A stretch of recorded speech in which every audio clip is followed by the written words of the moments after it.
بینش ناپایداری میتونه ما رو برهانه.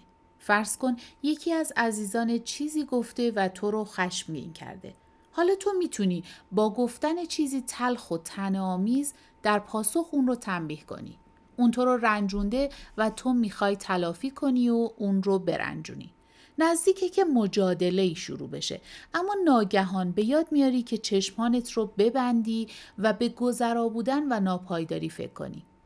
عزیزانتون رو 300 سال بعد تصور میکنید که چیزی جز خاک و خاکستر از اون باقی نمونده و قطعاً 300 سال هم طول نخواهد کشید. شاید ظرف کمتر از 50 سال هر دوی شما زیر خاک باشید. ناگهان متوجه بیفایده و احمقانه بودن این عصبانیت و مجادله میشی.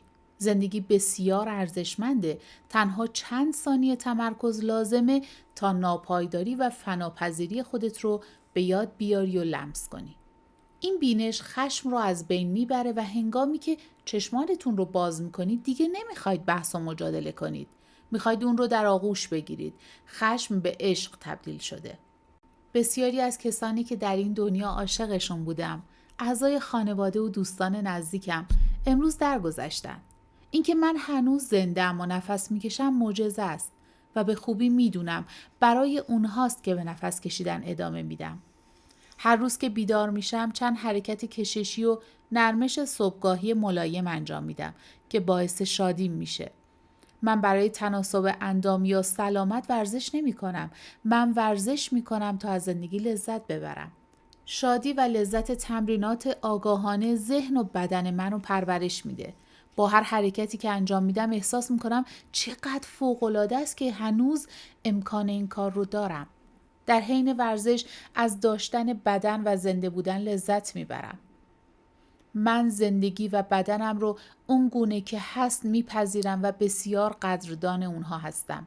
حتی با بالا رفتن سن و تجربه بیماری و درد بازم میتونیم از لحظاتی که درد فروکش میکنه لذت ببریم. اگه هنوز میتونی نفس بکشی، از نفس کشیدن لذت ببر. اگه هنوز میتونی راه بری، از راه رفتن لذت ببر. شاید از مرگ میترسیم و تصور پیر شدن برامون دشواره. حتی نمیتونیم باور کنیم زمانی میرسه که قادر به راه رفتن یا ایستادن هم نخواهیم بود و اونقدر پیر میشیم که به ناچار باید روی ویلچر بشینیم. وقتی به این موضوع فکر کنی هر قدم ارزشمند میشه. هر لحظه گرانبها. چرا که میدونیم همه چی گذراست و آینده مثل امروز نخواهد بود.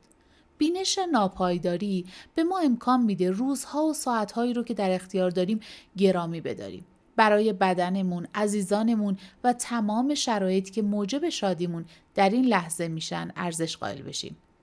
با آگاهی از گذرا بودن همه چیز، صلح رو تجربه و زندگی رو به معنای واقعی زندگی میکنیم.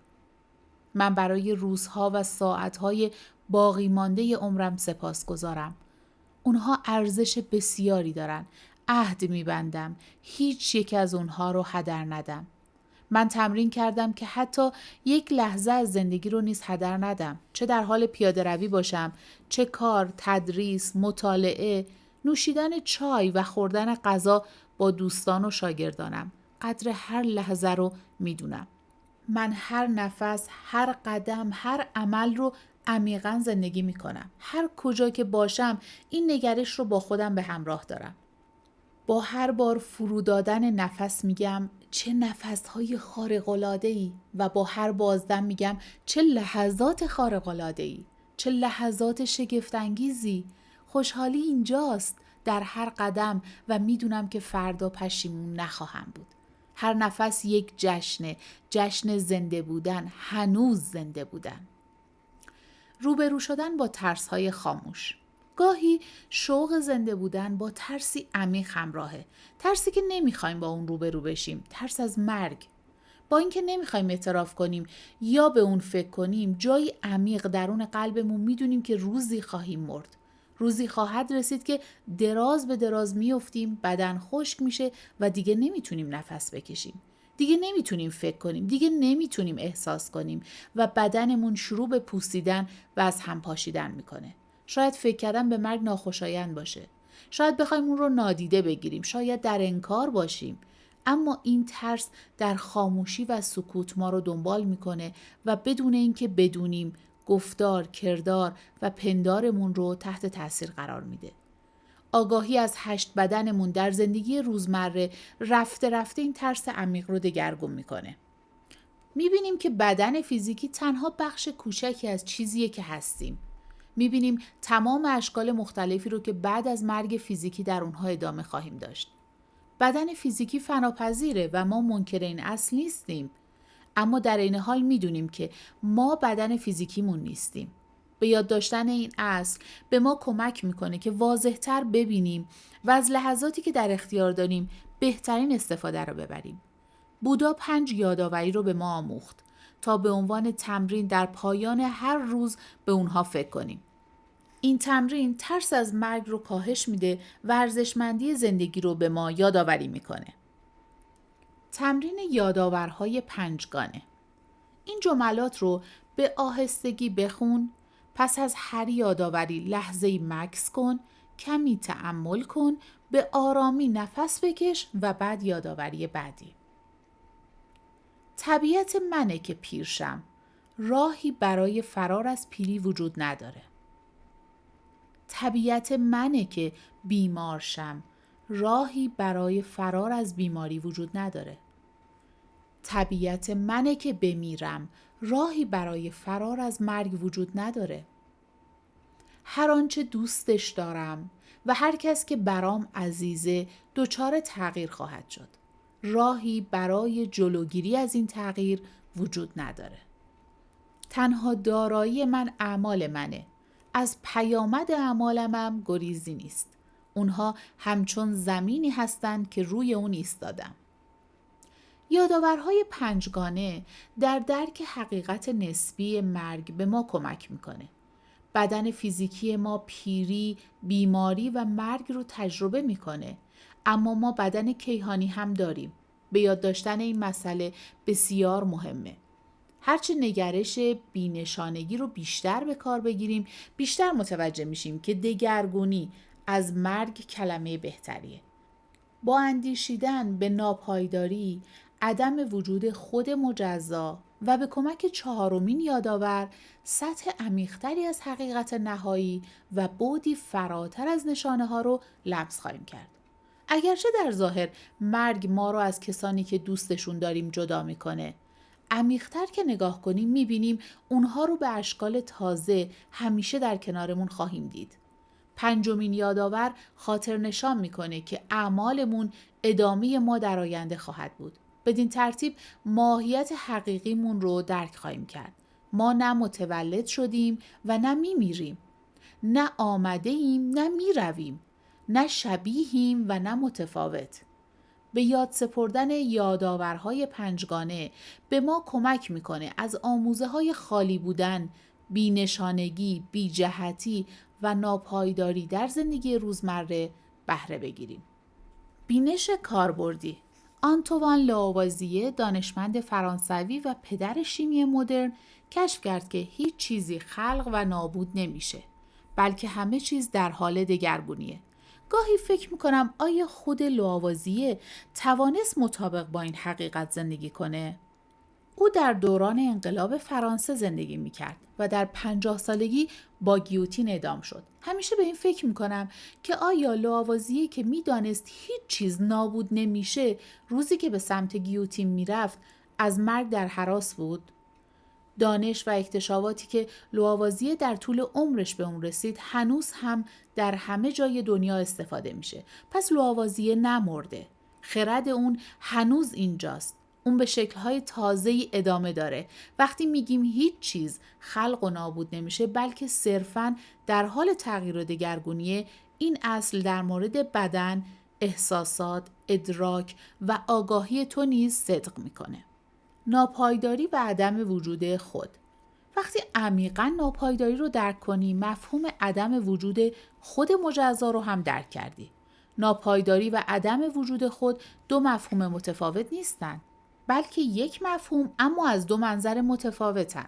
فناپذیری از منظر زمان و عدم وجود، خالی بودن و از هم بودن از منظر مکان یا فضا. دو کلمه متفاوت اما در واقع یکسانند. هرچه مفهوم ناپایداری رو عمیق‌تر درک کنیم، فهم بهتری از آموزه‌های عدم وجود خود و از هم بودن به دست میاریم. ناپایداری اسمی برای توصیف یک چیزه. خواه گل باشه، خواه ستاره. خواه کسی که دوستش دارید یا حتی بدنتون. ولی نباید فکر کنیم فناپذیری صرفاً در ظاهر بیرونی رخ میده و در باطن چیزی جاودانه و همیشگی وجود داره. ناپایداری یعنی هیچ چیز در 2 لحظه متوالی یکسان نخواهد بود. پس در واقع اصلاً هیچ چیز پایداری وجود نداره که بتونیم اون رو ناپایدار بدونیم. گفتن این که همه چیز فناپذیره بی‌معنیه، چون هیچ چیزی وجود مجزا نداره که ناپایدار باشه. حقیقت اینه که هر چیز تنها لحظه کوتاه وجود داره. شعله شمعی در حال سوسو زدن رو در نظر بگیرید. ابتدا به نظر یه شعله ممتد میاد، اما در واقع چیزی که میبینیم شعله‌های بیشماریه که یکی پس از دیگری نمایان میشه. هر 1/1000 ثانیه شعله‌ای تازه از عناصری تازه مثل اکسیژن و سوخت آشکار میشه و نور و گرما رو در تمامی جهات میپراکنه. ورود و خروج مدام در جریانه. شعله‌ای که همکنون میبینیم نه دقیقاً همون شعله‌ایه که لحظاتی پیش دیدیم و نه شعله‌ای کاملاً متفاوت. به همین ترتیب ما نیز مدام در حال تغییر و دگرگونی هستیم. بدن، احساسات، افکار و آگاهی ما لحظه به لحظه تغییر میکنه. هر ثانیه سلولهای بدنمون با سلولهای جدید جایگزین میشه. هر ثانیه احساسات، افکار، حالات و عواطف ما در حال تغییرن. هیچ چیز درون و پیرامون از لحظه‌ای به لحظه دیگه ماندگار نیست. زمانی رو به خاطر میارم که زوجی جوان در معبد ما با هم ازدواج کردن. روز بعد از اونها خواستم این سوال رو از همدیگه بپرسن. عزیزم، آیا تو همون فردی هستی که دیروز باهاش ازدواج کردم یا فرد دیگه‌ای هستی؟ اساس مفهوم ناپایداری بر اینه که ما هر روز در حال تغییریم. هر روز ما نه دقیقاً فردی جدید و نه فردی کاملا متفاوتیم. تنها میشه گفت من دیروز با من امروز فرق داره. وقتی عاشق میشیم میخوایم معشوقمون رو ثابت نگه داریم تا تغییر نکنه، همیشه پیش ما بمونه و همیشه عاشق ما باشه. شاید امروز از نظر اون جذاب و دوست داشتنی باشیم، اما آیا فردا باز هم خواهد گفت دوستت دارم؟ وقتی عاشق کسی هستیم همیشه میترسیم اون رو از دست بدیم. ذهن میخواد به چیزی دائمی و ماندگار دست بیاندازه، چیزی که برای همیشه ثابت میمونه.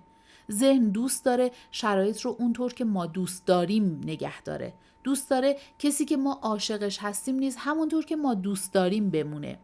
اما این غیر ممکنه. هر دو مدام در حال تغییریم. تنها زمانی به یکدیگر اجازه و امکان دگرگونی و رشد خواهیم داد که مفهوم ناپایداری رو بپذیریم. از روزی به روز دیگه ما نه دقیقاً همون فرد و نه کاملاً فردی متفاوتیم. همیشه همه چیز در حال تغییره و این خبر خوبیه. در این لحظه هم تو و هم کسی که دوستش داری فرد جدیدی هستین و به همین دلیله که هر دو آزادید.